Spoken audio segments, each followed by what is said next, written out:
Praise the Lord. Hallelujah. പ്രിയ സഹോദരങ്ങളെ, ഇന്ന് ബുധനാഴ്ച ദിനത്തില് സകല വിശുദ്ധരുടെയും, വിശുദ്ധയല്ല സകല വിശുദ്ധരുടെയും, പ്രത്യേകിച്ച് നമ്മുടെ ഇന്നലെ കൊച്ചുദ്രേസ്യയുടെ തിരുനാള്, കാവൽമാലാഖയുടെ തിരുനാള്, അതിനേക്കാളൊക്കെ ഉപരിയായിട്ട് ഒക്ടോബർ മാസം നമ്മളുടെ അമ്മയുടെ മാസമാണ്. അപ്പൊ അതുകൊണ്ട് ഇന്നലെ നന്നായിട്ട് തുടങ്ങിയിട്ടുണ്ടാകും എന്ന് അച്ഛന് നല്ല ബോധ്യമുണ്ട്. ഈ ദിവസങ്ങളിൽ അച്ഛൻ വാഗമണിൽ കുരിശുമല എന്ന് പറയും, അതായത് കുരിശുമല ആശ്രമം എന്ന് പറഞ്ഞാൽ കേട്ട് കാണും. കുരിശുമല ആശ്രമത്തിലെ നിശബ്ദമായിട്ടുള്ള പ്രാർത്ഥനയും ധ്യാനമൊക്കെയാണ്.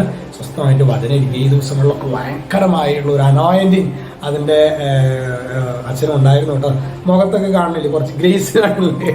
അത് ഈ ബുധനാഴ്ച ഈ 2 ദിവസങ്ങളിൽ ഞാൻ ഞായറാഴ്ച പോയി, തിങ്കള് ചൊവ്വ ഇന്ന് ഇവിടെ തീർന്ന് ഞങ്ങൾ തിരിച്ച് വരും. നിങ്ങൾക്ക് നിങ്ങളുടെ പ്രാർത്ഥനയ്ക്ക് പ്രത്യേകം നന്ദി. അച്ഛൻ പ്രത്യേകിച്ച് ഈ വീഡിയോ കാണുന്നത് നിങ്ങളെല്ലാവരെയും ശരിക്കും ശക്തമായിട്ട് അച്ഛൻ പ്രാർത്ഥിച്ചിട്ടുണ്ടോ.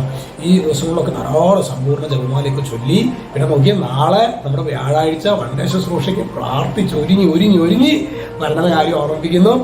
കുമ്പസാരിക്കാനുള്ള സൗകര്യം ഉണ്ടായിരിക്കും. 11 മണി വരെ കേട്ടോ. ഇന്ന് നമ്മൾ ധ്യാനിക്കുന്നത് സഭാപ്രസംഗ പുസ്തകത്തിലെ 10ാമത്തെ അധ്യായത്തിലെ 18ാമത്തെ തിരുവചനം. വചനം വെളിപ്പെടുത്താണ്: ഉടമസ്ഥൻ അശ്രദ്ധനായാൽ മേൽക്കൂര ഇടിഞ്ഞു വീഴും, അവൻ അലസനായാൽ പുര ചോരും. ഇത് പ്രിയ സഹോദരങ്ങൾ, ഇത് നമ്മുടെ വീടിനെ കുറിച്ച് മാത്രം ചിന്തിക്കേണ്ട ഒരു സംഭവമല്ല, നമ്മുടെ ആത്മാവിന്റെ അവസ്ഥയാണ്. ഞാൻ എൻ്റെ ആത്മാവിനെ പ്രതി അശ്രദ്ധനായാൽ മേൽക്കൂര ഇടിഞ്ഞു വീഴും, പുര ചോരും എന്നൊക്കെ പറഞ്ഞു കഴിഞ്ഞാൽ അതിന്റെ അർത്ഥം പിശാച് നമ്മുടെ ജീവിതങ്ങളെ ഹൈജാക്ക് ചെയ്യും. അത് ഉണ്ടോ ഇല്ലയോ എന്ന് എങ്ങനെ അറിയും? പൈശാചിക രൂപി എൻ്റെ ജീവിതത്തിൽ, എൻ്റെ കുടുംബത്തിൽ ഉണ്ടോന്ന് ഒന്നുമില്ല. വളരെ സിമ്പിളാണത്. പരിശുദ്ധാത്മാവിന്റെ ഫലങ്ങൾ പറഞ്ഞുകൊണ്ടാണ്: സ്നേഹം, ആനന്ദം, സമാധാനം, ക്ഷമ, ദയ, നന്മ, വിശ്വസ്തത, സൗമ്യത, ആത്മസംയമനം.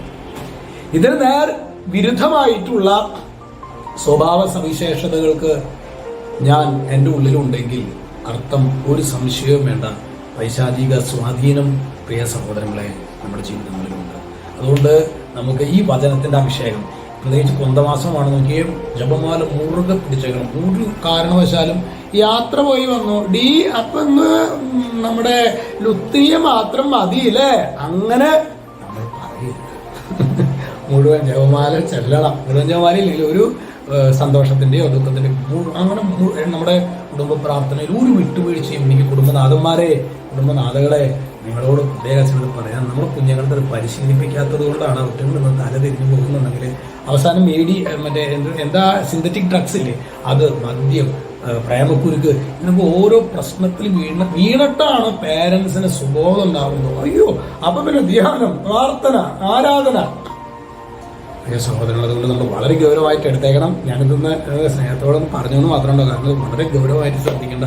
ഉടമസ്ഥൻ അശ്രദ്ധനായ മേൽക്കൂര ഇടിഞ്ഞു വീണുകൊണ്ടിരിക്കുന്നുണ്ട് ഇപ്പൊ പലരും.